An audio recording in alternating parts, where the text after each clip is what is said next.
Le bruit de ses pas dans le couloir, je le reconnaissais entre mille. Lourd, traînant, avec cette façon qu'il avait de ne jamais soulever complètement les pieds du sol, comme si le monde lui devait de s'aplatir devant lui. Je m'appelle Eliane, non, attendez. Je m'appelle Viviane. Viviane Courtois, 66 ans, ancienne comptable dans un cabinet d'expertise fiscale et propriétaire de cet appartement depuis 23 ans. Ce que mon beau-fils avait oublié, c'est que les comptables ne font jamais confiance aux chiffres qu'on leur annonce à voix haute. Ils vérifient toujours les documents. Ce soir-là, j'étais assise dans mon fauteuil près de la fenêtre.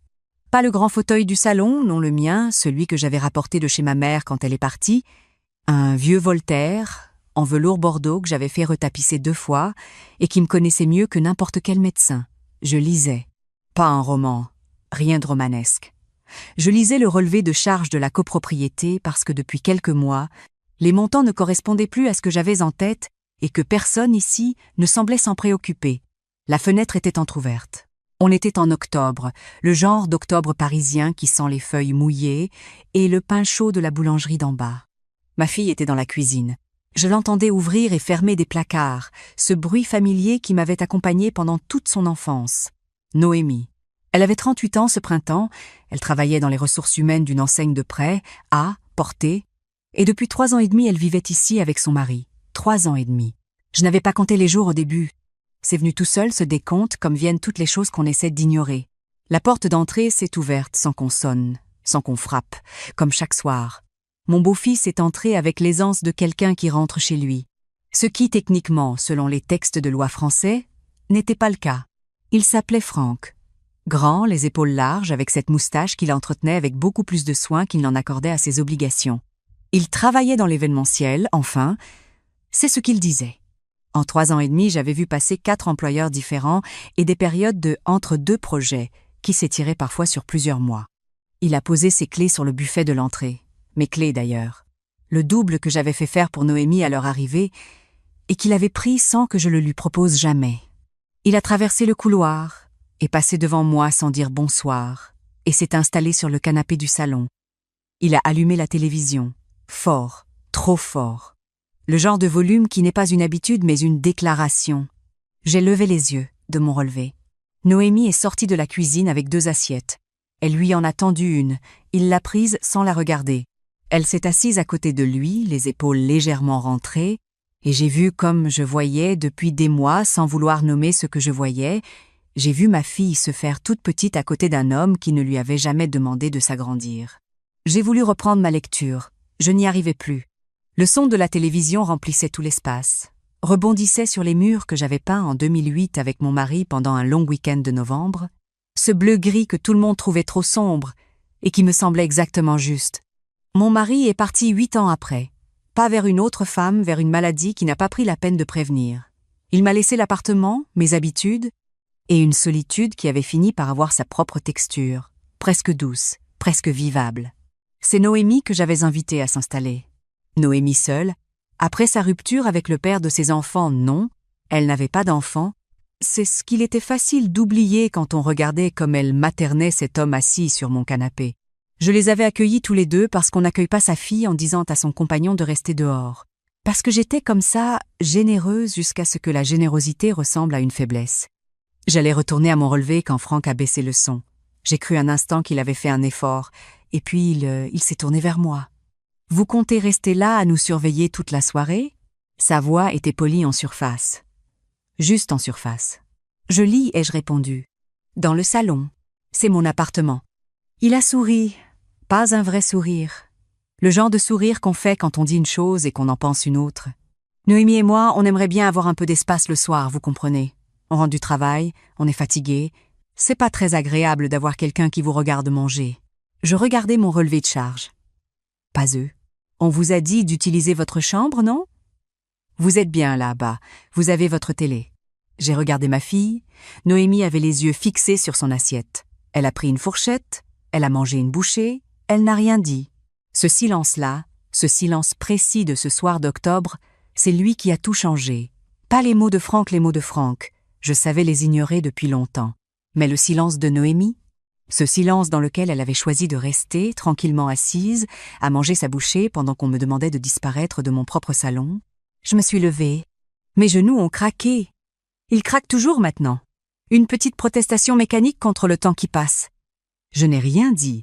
J'ai posé mon relevé sur le bras du fauteuil, bien à plat, bien droit, comme on pose une pièce à conviction.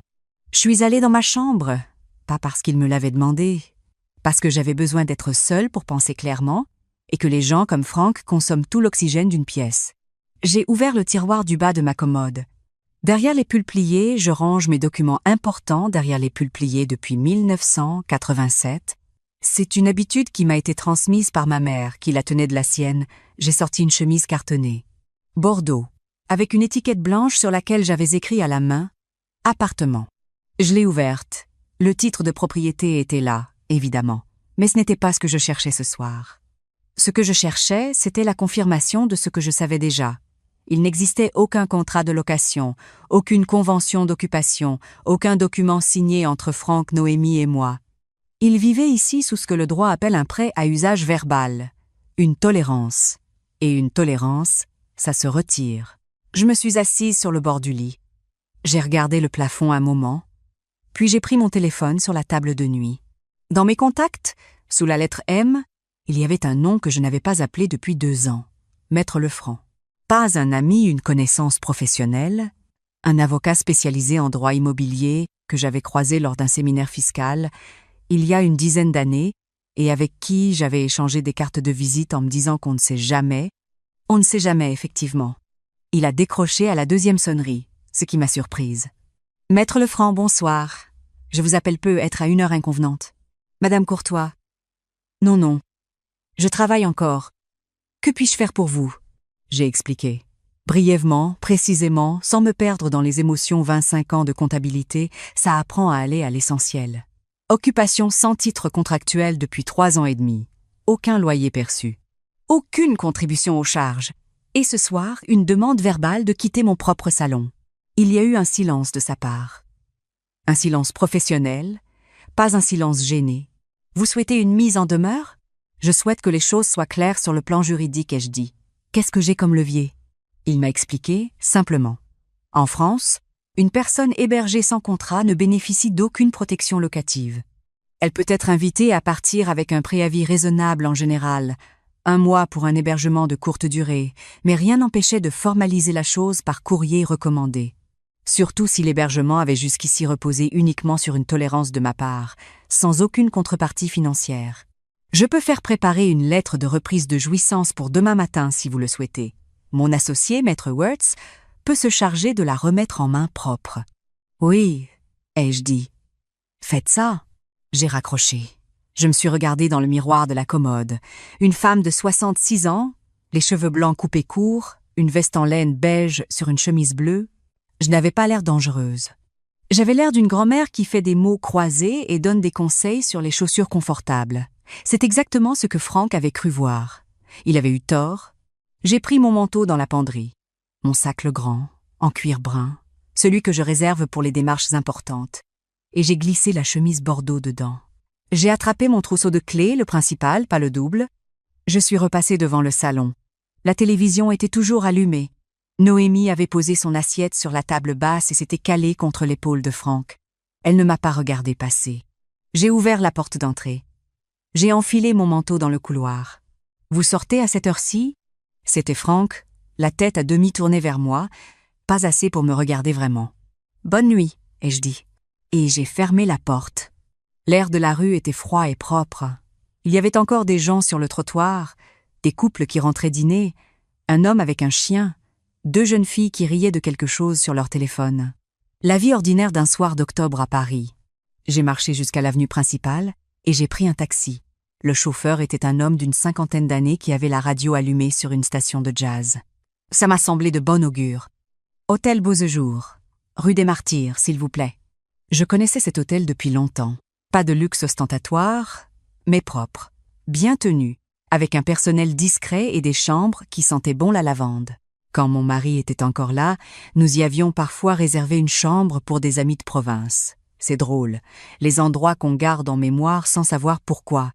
La réceptionniste, une jeune femme aux cheveux noirs, m'a accueilli avec un sourire professionnel qui ne cherchait pas à comprendre pourquoi une dame de 66 ans arrivait seule avec un grand sac en cuir à 10 heures du soir. « Avez-vous des bagages, madame ?»« Juste ma dignité, ma petite. » Et elle tient dans ce sac. Elle a souri un vrai, celui-là. La chambre était au 3e étage. Grande fenêtre sur les toits, un lit avec une couette blanche épaisse, une télévision que j'ai allumée immédiatement, sur la chaîne que je voulais, au volume que je voulais. Personne n'est venu frapper. Personne n'a demandé que je baisse le son. J'ai commandé une soupe à l'oignon et un verre de Côte-du-Rhône. J'ai mangé assise dans le fauteuil près de la fenêtre, en regardant les lumières de Paris s'étendre sous le ciel noir. Pour la première fois depuis longtemps, depuis très longtemps, je m'en rendais compte maintenant, je n'avais pas faim d'autre chose que de ce qui était dans mon assiette. Le lendemain matin, j'étais au cabinet de Maître Lefranc à 8h30. Il m'attendait avec 2 cafés et une liasse de documents préparés. Son associé, Maître Wurtz, était là aussi, un jeune homme au visage sérieux, costume gris anthracite, porte-documents en cuir noir. J'ai lu chaque ligne avant de signer. 25 ans de comptabilité, on ne signe pas sans lire. La lettre était claire, courtoise et sans ambiguïté. Elle notifiait à Noémie et à Franck la fin du prêt à usage verbal dont ils bénéficiaient depuis 39 mois et leur accordait 30 jours pour libérer les lieux, conformément à l'article 1888 du Code civil. « Maître Wurtz part maintenant », m'a dit Maître Lefranc. « Bien. Je vais prendre un autre café dans votre salle d'attente et attendre que mon téléphone sonne. » Il n'arrive pas un rire de façade, un vrai. Je me suis installée dans un fauteuil en cuir fauve avec un magazine que je n'ai pas ouvert. Je regardais la pendule murale. Dans mon esprit, je voyais l'appartement. Frank devait être encore en pyjama, Noémie devait être sous la douche. Ils avaient leur routine du matin, ces deux-là, une routine dans laquelle je n'existais que comme une présence périphérique qu'on tolère, parce qu'elle paie les charges. Mon téléphone a vibré. Noémie. J'ai laissé sonner. Puis encore. Puis un message. « Maman, appelle-moi, c'est urgent !» J'ai rappelé à la 3e tentative. « Maman !»« Il y a un monsieur ici, un avocat, il a remis un document à Franck. C'est quoi ça? Qu'est-ce qui se passe ?» Sa voix était aiguë, pas encore de la panique, mais proche. « Lise le document, Noémie. »« Mais maman, lis-le d'abord. Ensuite on parle. » J'ai entendu Franck en fond sonore. Des mots que je ne distinguais pas clairement, mais dont le ton était celui d'un homme qui réalise que quelque chose lui échappe et que ça ne lui plaît pas du tout. « C'est une mise en demeure, » a dit Noémie, sa voix plus basse maintenant. « Il dit qu'on doit partir dans 30 jours. » C'est exact. Mais maman, tu ne peux pas faire ça. Le document dit le contraire. « Ma chérie. Légalement, je peux exactement faire ça. » J'ai raccroché doucement. Pas de colère dans le geste, juste de la clarté. Maître Lefranc a passé la tête dans le couloir. Ça a sonné? Le cirque a commencé, oui. Ce que j'allais découvrir dans les jours qui suivirent, je ne l'avais pas prévu. Ou être que la comptable en moi avait senti quelque chose depuis des mois dans les chiffres qui ne correspondaient pas, dans les phrases en l'air de Franck, dans la façon qu'il avait de changer de sujet quand Noémie évoquait leur futur appartement. Le 3e jour, après la mise en demeure, mon voisin de palier, M. Peretti, un retraité de la SNCF que je connais depuis 15 ans, m'a croisé dans l'ascenseur. Je voulais pas me mêler de ce qui me regarde pas, Viviane.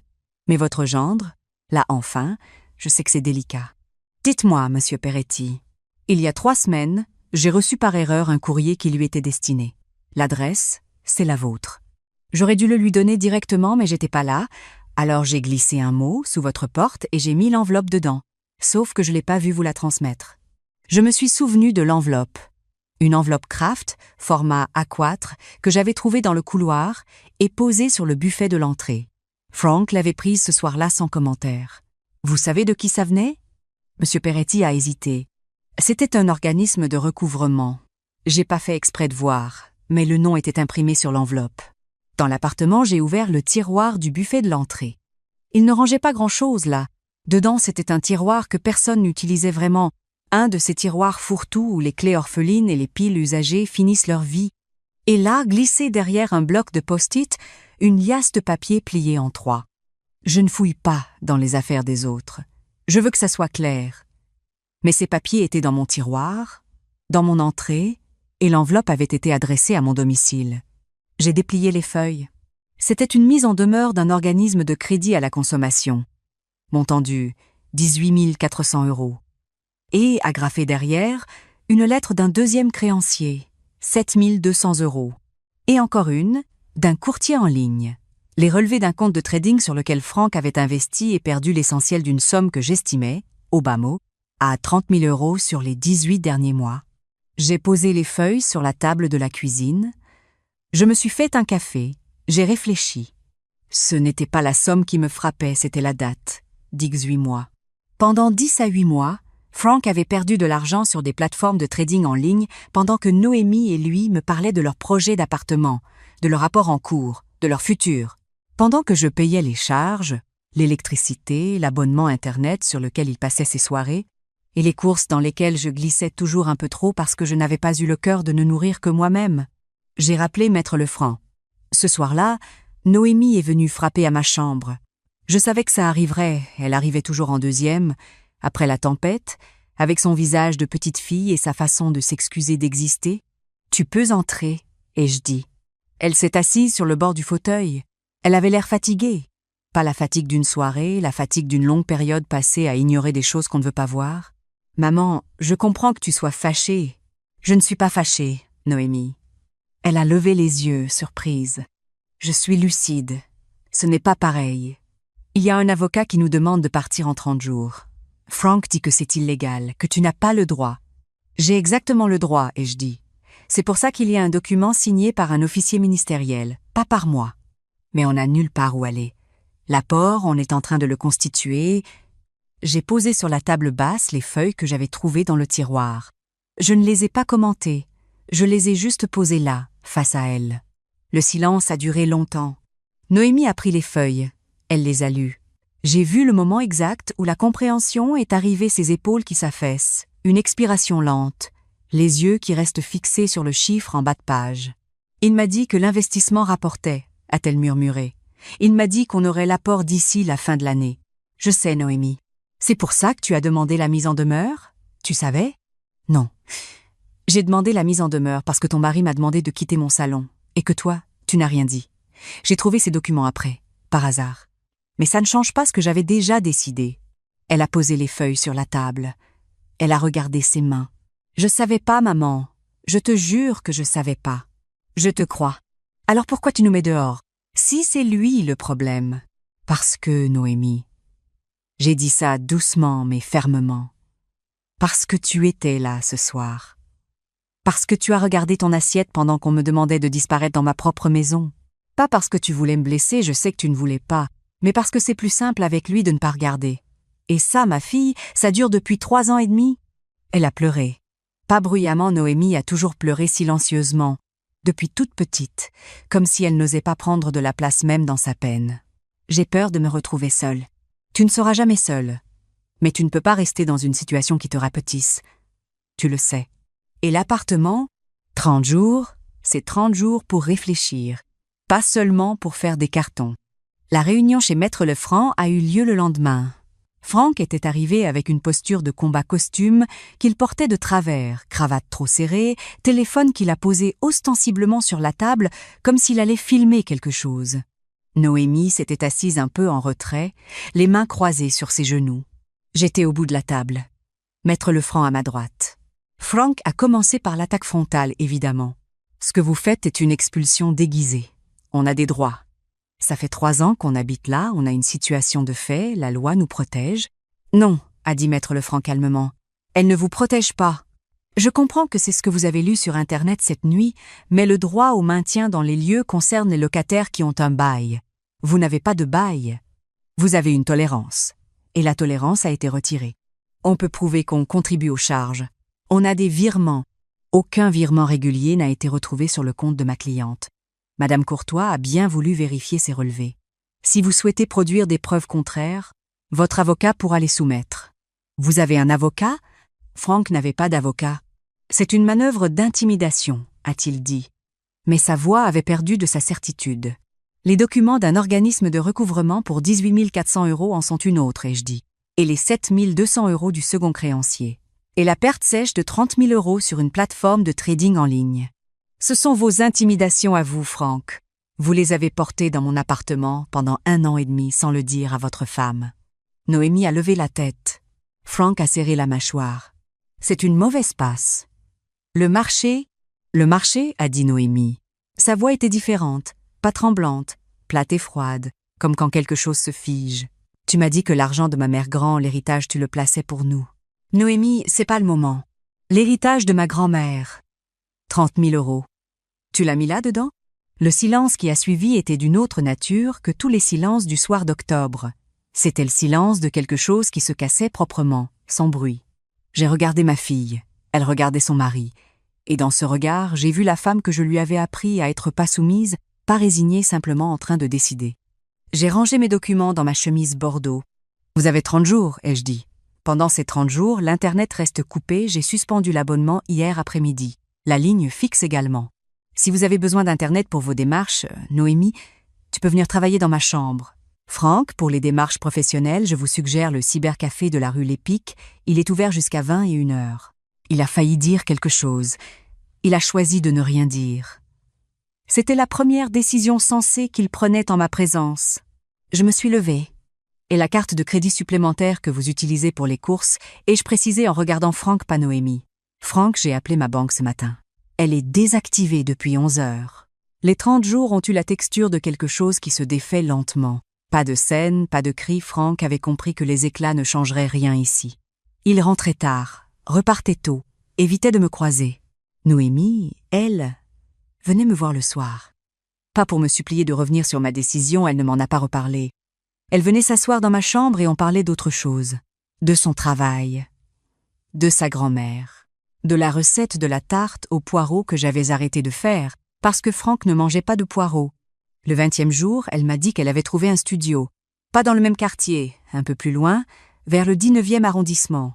Petit, elle a précisé, et cher pour ce que c'est. Mais à son nom, pas à leur nom. À son nom, et lui, ai-je demandé. Il rentre chez sa mère, dans le Gers. Il dit que c'est temporaire. J'ai dit que de mon côté, ce l'était aussi. J'ai posé ma tasse de tisane. Tu veux dire? Je veux dire que je lui ai demandé du temps, et que ce temps, je vais l'utiliser pour réfléchir sérieusement. Maître Lefranc m'a orienté vers un de ses confrères pour voir ce que ça impliquerait, si jamais. Elle n'a pas dit le mot, mais j'ai compris. C'est courageux, Noémie. C'est effrayant, maman. Les deux ne s'excluent pas. Le 30e jour, un camion de déménagement s'est garé en double file devant l'immeuble à 9h du matin. J'avais suivi le conseil de Maître Lefranc et j'étais sortie faire mes courses. Je n'avais pas besoin de voir ça. Maître Wurtz était passé la veille faire l'état des lieux. Je suis rentrée à midi. L'appartement était silencieux. Leur meuble, le grand canapé gris qu'ils avaient acheté et qu'ils avaient dû faire entrer par la fenêtre, le bureau de jeu de Frank avec ses câbles, les étagères Ikea du couloir, tout était parti. Il restait des traces sur le parquet, quelques trous dans le plâtre, une légère odeur de renfermé dans la pièce qu'ils occupaient. J'ai ouvert toutes les fenêtres. Le vent d'octobre est entré. Pas froid, cette fois étrangement doux, comme si la saison avait attendu ce moment pour changer. Noémie avait laissé un mot sur la table de la cuisine, plié en deux avec mon prénom dessus. Je l'ai ouvert. « Maman, je sais que ça n'a pas été simple, je sais que tu as vu des choses bien avant moi. Je suis en colère contre moi-même pour ça, mais je suis surtout reconnaissante. Tu m'as appris à avoir une colonne vertébrale en ayant une toi-même. Je passe te voir samedi si tu veux bien.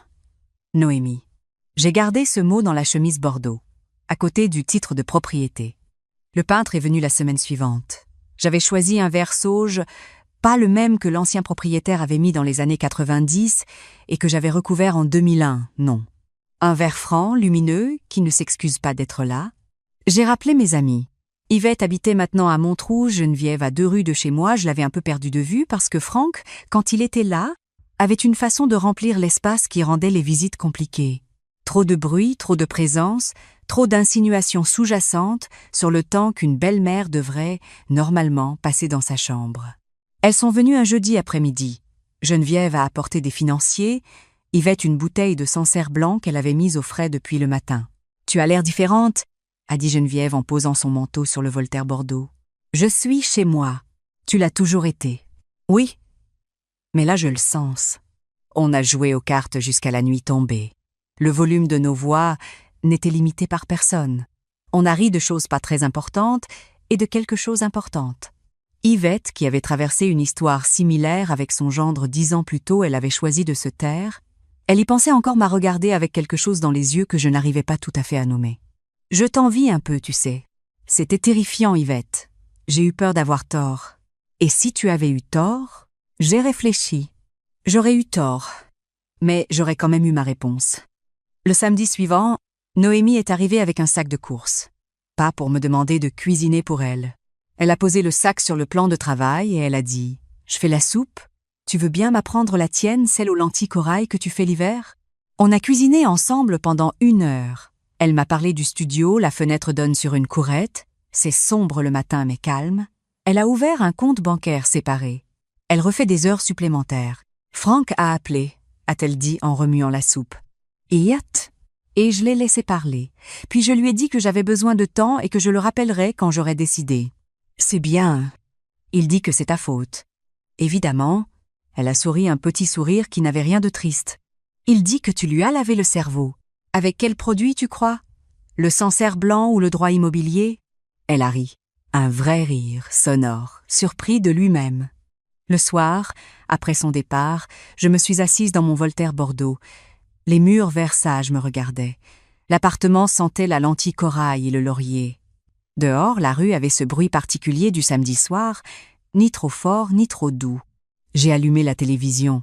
J'ai regardé les informations. Puis un documentaire sur les mosaïques romaines que j'avais commencé 3 fois sans jamais pouvoir le finir. Ce soir, je l'ai regardé jusqu'au bout. Personne n'est venu me demander de changer de chaîne.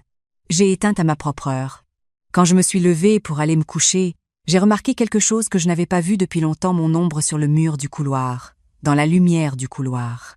Droite, pleine, pas compressée, pas recroquevillée, pas en train d'essayer de prendre moins de place. Juste là, à 66 ans, j'ai appris quelque chose que 25 ans de comptabilité n'enseignent pas dans les manuels.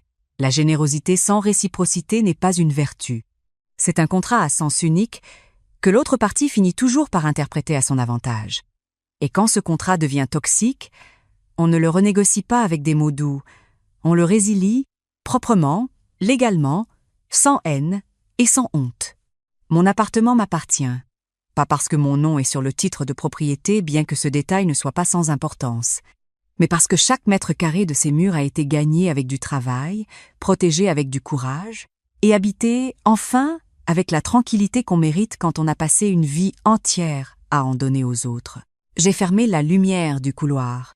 Et dans le silence de mon chez-moi, mon vrai chez-moi, j'ai dormi du sommeil de quelqu'un qui n'a plus rien à prouver. Si cette histoire vous a touché, dites-moi en commentaire ce que vous auriez fait à ma place.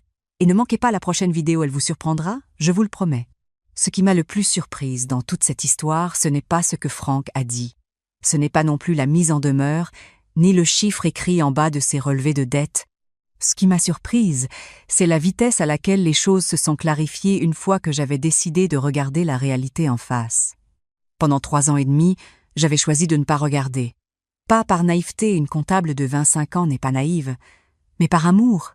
Ou plutôt par ce que j'appelais de l'amour et qui était, je le comprends maintenant, une forme de capitulation douce. Je pensais que fermer les yeux sur les petites humiliations, c'était préserver la paix. Ce que je préservais en réalité, c'était l'inconfort des autres, pas ma dignité, pas ma maison, pas Noémie non plus. D'ailleurs parce qu'on n'aide pas quelqu'un à grandir en acceptant de le voir rapetisser. Il y a quelque chose d'implacable dans la façon dont nos choix finissent par produire des résultats, pas comme une punition venue de l'extérieur, non, plutôt comme une logique interne que rien ne peut suspendre indéfiniment. Franck avait pu se comporter comme il l'avait fait parce que personne dans cet appartement ne lui avait jamais présenté de résistance sérieuse. Moi j'avais toléré, Noémie avait évité, et cette absence de limite avait produit, naturellement, un homme qui pensait que le salon était à lui. Ce n'était pas une anomalie, c'était l'aboutissement logique de tout ce qu'on avait laissé passer. Et quand j'ai cessé de laisser passer, tout s'est réajusté, pas facilement, pas sans douleur, mais avec une cohérence que je n'aurais pas su inventer si je l'avais cherchée. Ce que j'ai appris de Viviane de moi-même, donc, c'est que l'intelligence ne suffit pas si elle reste dans les tiroirs. J'avais les connaissances juridiques, j'avais les moyens financiers, j'avais la lucidité depuis longtemps. Mais la lucidité sans le courage de l'acte ne change rien à la situation. Elle la rend même plus difficile à supporter, parce qu'on sait exactement ce qu'on aurait dû faire et qu'on ne le fait pas encore. C'est ce silence intérieur-là qui use, bien plus que les mots de Franck. Noémie avait besoin de me voir agir pour trouver en elle la force d'agir à son tour. Je n'avais pas prévu ça. Je pensais défendre mon appartement. J'ai aussi, sans l'avoir cherché, montré à ma fille que le courage est transmissible. Qu'on peut à 40 ans, comme à 66, décider que la vie qu'on mène doit ressembler à ce qu'on vaut pas, à ce que les autres ont décidé pour nous. Ce n'est pas une leçon que j'aurais pu lui donner avec des mots. Les mots, je lui en avais dit beaucoup. C'est l'acte qui a parlé. C'est le sac pris dans l'entrée, la porte fermée avec calme, le téléphone composé dans la nuit, ces gestes-là ont dit ce que 20 ans de conseils maternels n'avaient pas réussi à transmettre. Je danse encore parfois dans mon salon, le soir, quand il n'y a personne. Pas pour célébrer quelque chose, juste parce que je peux.